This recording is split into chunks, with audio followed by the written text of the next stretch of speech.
Well, in 2016, you got a role on Ballers on Yeah, HBO. that was dope. That was Was that dope. your first acting gig right there? Yep, yep. So I did, and The Rock is real cool, man. Like just real down to earth. He came in on set. He was like, "Hey, man, you want to go over your lines and stuff like that, whatever, blah blah blah." I'm like, "Yeah, man, let's do it or whatever." So we going back and forth. He's like, "You feel comfortable with it?" I'm like, "Yeah." I'm like, "Hey, cool, let's do it." Whatever. Like he was dope, man. Like you would think somebody with like the superstar stature like that would be coming in with like his own personal fan and have people feeding him grapes and stuff like that, and he'd just be, off to the side or whatever. But he was mad cool. He was cool. So I was supposed to go out and just do one episode, but they had me back on for two additional episodes. So I did three episodes in season two, which was just like a dope experience, man. And it's crazy because you got to memorize your lines and everything like that, and how you gonna say them and things like that, and you'll have one camera angle film you this way, and then, they got to set the lights up, reset everything. Then you got another camera angle shooting this way, then one this way, then that way, then over your shoulder and all that type of stuff. So I'm just like, man, this is wild. So you do one scene, it might take hours just to shoot that one scene. But, and it's a lot of work, man. But I dig it, man. I like that joint, man. I had a blast, dude. I have fun. So hit me back up, Rock. You know what I'm saying? I know y'all still shooting the seasons and everything. Holla at your boy. I had a good time, man. Well, and then you got a gig as the co-host of the Great American Baking Show with Aisha Curry. Yeah, that that was Curry and dope. Spice. That was dope. So I shot like this sizzle reel with this production company called Love Productions out in LA.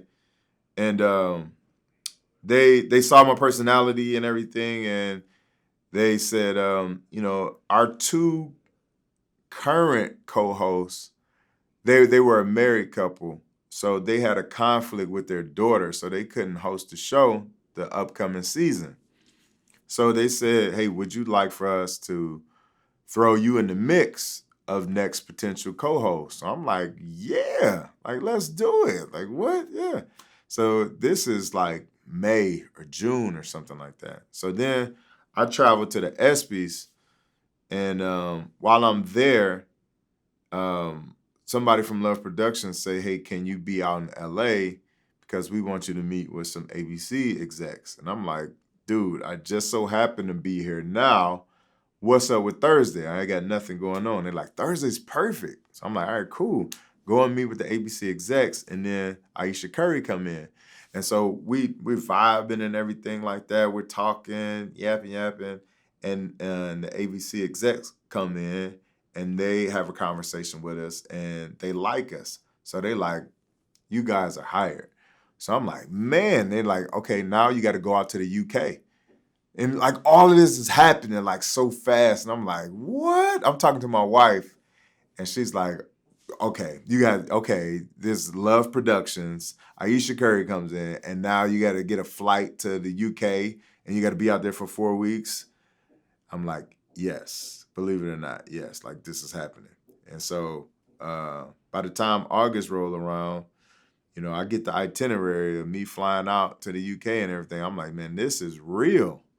This is real. But Great American Baking Show, man, it's dope. It's dope. Now, Aisha Curry has her own show that she does, the Family Food Fight that they do on ABC. So now my co-host is Emma Bunton, the Spice Girl, Baby Mm, Spice.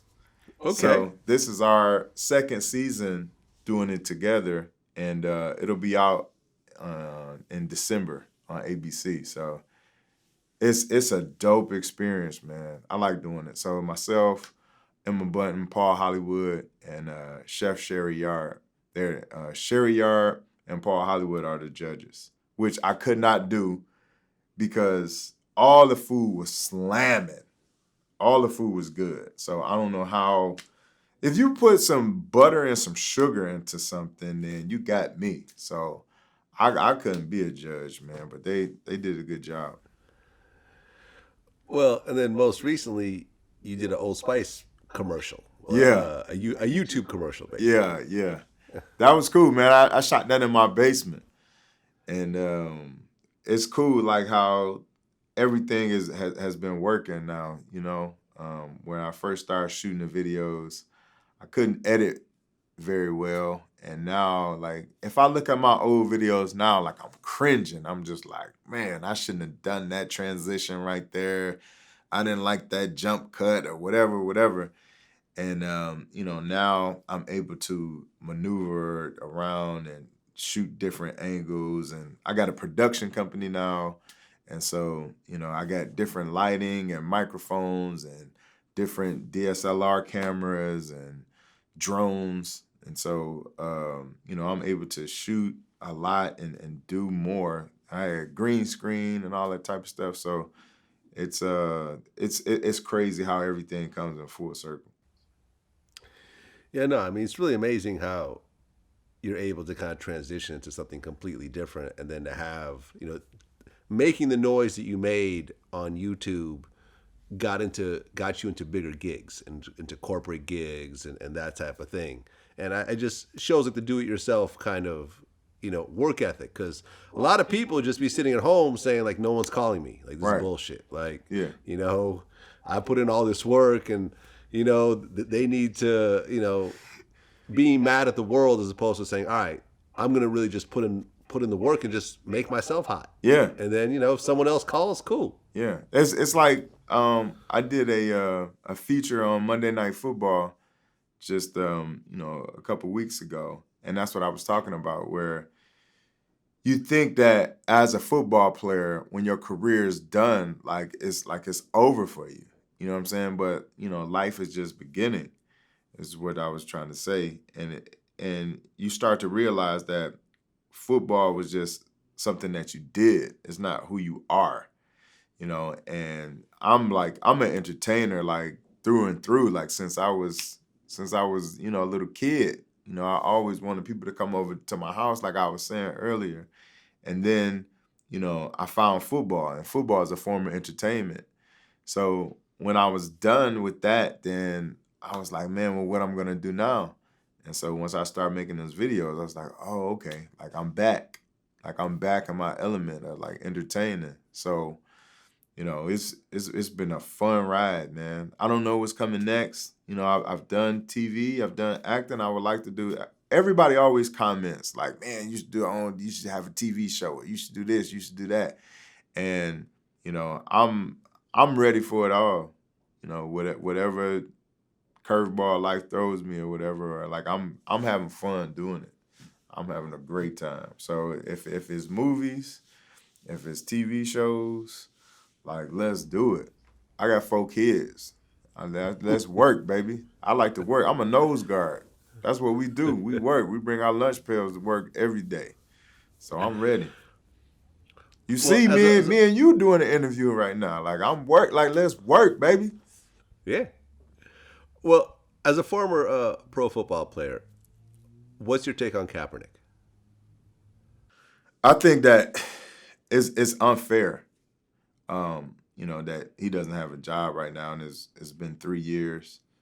And I think a lot of people really missed the point with the kneel. Like, he was kneeling because of police brutality. He wasn't kneeling because he didn't respect the flag or he didn't respect the military and things like that.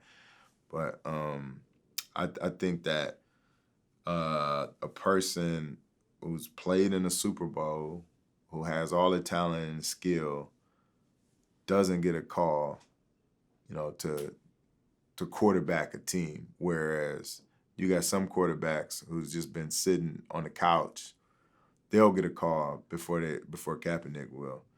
And I think it's sad that he got blackballed out the league, but that's the world that we live in, you know. But um, I am happy in certain situations you can sit down and have a conversation about it. You know what I mean? And I think we need to have more. healthier conversations about it without people just being up in arms. Just like with the tweets you sent out, like everybody's all, you know, attacking you and everything, and I don't think that's fair. But like I said, that's the world we live in. I mean, yeah, there's a lot of dimensions to to his whole situation. Yeah. Like, for example, I had Marcellus Wiley on my show recently, Uh, and he has some words about Kaepernick. He feels that Kaepernick had 4 potential NFL offers and he messed them up.